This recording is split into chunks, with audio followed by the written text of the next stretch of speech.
नमस्कार, मी समाजसेवक अनंत माधव घाणे।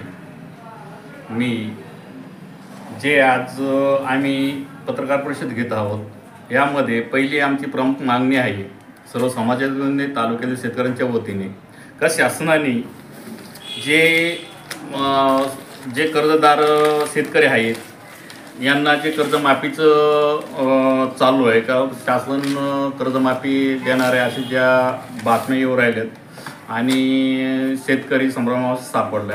याकरिता आमचे सहकारी तुकाराम खाडे असतील, इदे साहेब असतील, औसकर साहेब असतील, भोर खाडे असतील, पांडुरंग पद्मरे असतील यांच्या सर्वांच्या वतीने आदिवासी सर्व कार्यकर्ते आदिवासी समाजाच्या वतीने व तालुक्यातील सर्व शेतकऱ्यांच्या वतीने मी शासनाकडे एकच मागणी करतो का जे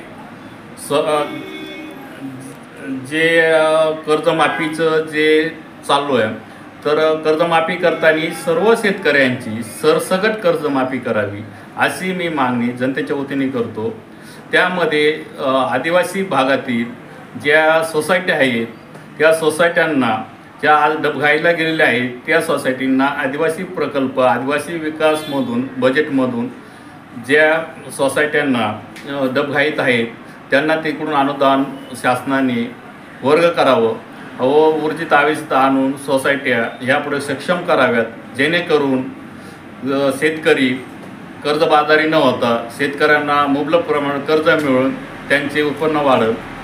आणि आज जी सरसकट कर्जमाफी करणे गरजेचे आहे कारण अवकाळी पाऊस त्यामध्ये मागील वर्षी दुष्काळ व सरासरी उत्पन्न कमी यामुळे शेतकरी पूर्ण भरडला जातो। यासाठी शासनाने सर्व प्रकारची प्रशासनाने शेतकऱ्यांना मदत करण्यासाठी विचार करून सरसकट कर्जमाफी करावी, एकही शेतकरी वंचित राहणार नाही याची प्रशासनाने दक्षता घेऊन त्या पद्धतीने शासनाला अहवाल तयार करून पाठवावेत व सर्व जनतेच्या वतीने पुन्हा एकदा मी कर्जमाफी करावी अशी मागणी करतो।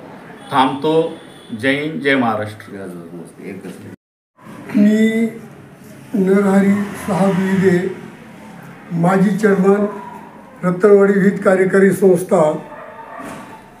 मी कर्जमाफी संदर्भामध्ये मी शासनाला एक विनंती करतो आणि माहिती देतो। आज आम्ही या परिसरामध्ये आदिवासी भागामध्ये ज्या काही आमच्या 19 गावचे ज्या गाव आहेत आणि 19 गावामध्ये आमच्या ज्या 6 सोसायट्या आहेत अकोला तालुक्यामध्ये भंडारा परिसरामध्ये आज याच ठिकाणी आमचे डॉक्टर घाणे साहेब, तुकाराम खाडे, आपले भोरू पाटील, भीमादादा, आमचे बुळे, लालू जाधव आम्ही सर्व ह्याच ठिकाणी आहोत। आणि आम्हाला एकच सांगायचे राज्य शासनाला मला का आमची जी कर्जमाफी आहे ती आमची होणं गरजेचं आहे। ज्या वेळेला सरकारनं कर्जमाफी केली, आदल्या सरकारने कर्जमाफी केली, त्याच्यानंतरच्याही सरकारने कर्जमाफी केली, परंतु थकीत लोकांची कर्जमाफी केली। जे सलग भरत आलेले माणसं सभासद त्यांनी सोसायट्या टिकवल्या, संस्था टिकवली, सर्व काही त्यांच्यावरच अवलंबून बँका चालली। आम्ही बँकेचे बँक लेवलला सोसायट्या काढल्या आणि आतापर्यंत सोसायटी आणि बँक टिकून राहिली। जे सलग भरणाऱ्या लोकांनी संस्था टिकवलेल्या त्या लोकांचं जे प्रोत्साहन अनुदान होतं तेही काही लोकांना मिळालं, काहींना मिळालं नाही अद्यापर्यंत। तेव्हा तेही अनुदान आम्हाला 50,000 रुपये मिळालं गरजेचं आहे, ते मिळलं पाहिजे।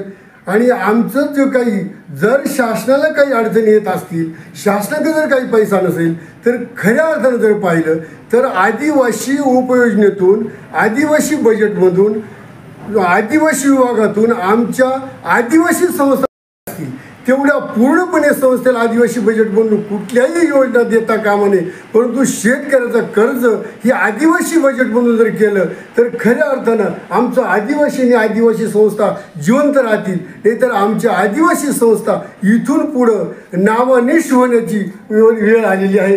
तेव्हा आम्हीचे लोक कर्ज भरू शकत नाही, कारण जी आशा लागलेली थकीत झाला त्याचं कर्ज माफ, थकला त्याचं कर्ज माफ, परंतु थकल्याचं कर्जमाफ, पण जो सलग करतो त्याचं कर्जमाफी होत नाही. म्हणून या सोसायट्या अडचणीत आलेल्या. आमच्याकडे अतिवृष्टी होते, अतिवृष्टीमध्ये भरपूर पाऊस पडतो, पावसामुळे आमची भाताचं एकच पीक आहे आणि तेही पीक आमचं नष्ट होते. म्हणजे आम्ही भात विकून सुद्धा कर्ज भरू शकत नाही. म्हणून या सोसायट्या थकणार आहात. तेव्हा मी शासनाला एकच विनंती करतो का आमचं आदिवासी बजेटमधून कर्ज भरावा, एवढंच मी सांगतो.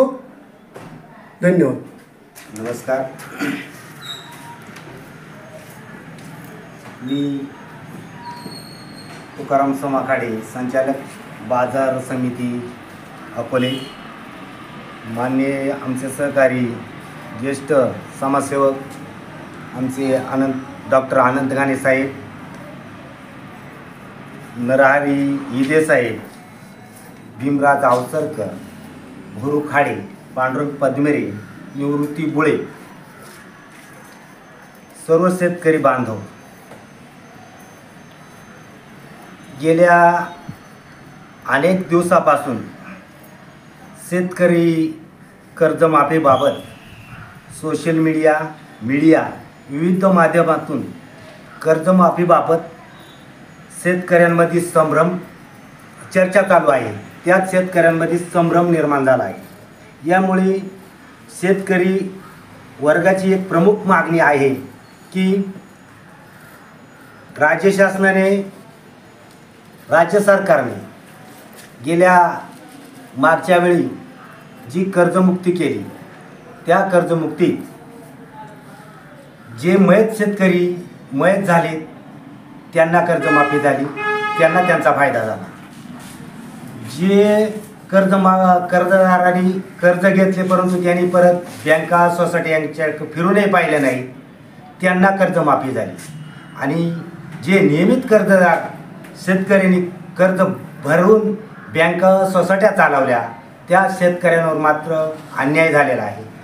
मी राज्य सरकारच्या आणि राज्य शासनाच्या निवेदनास आणून देतो की ज्या शेतकऱ्यांनी नियमित कर्ज भरलेले आहे ते शेतकरी आजही या अनुदानापासून वंचित आहेत. तेव्हा कर्जमाफी करताना याच नियमित कर्ज भरणाऱ्या शेतकऱ्यांना कर्जमाफी आणि सरसकट करावी अशी मी सर्व शेतकऱ्यांच्या वतीनं राज्य सरकारला, मंत्री महोदयांना विनंती करतो आणि थांबतो. धन्यवाद.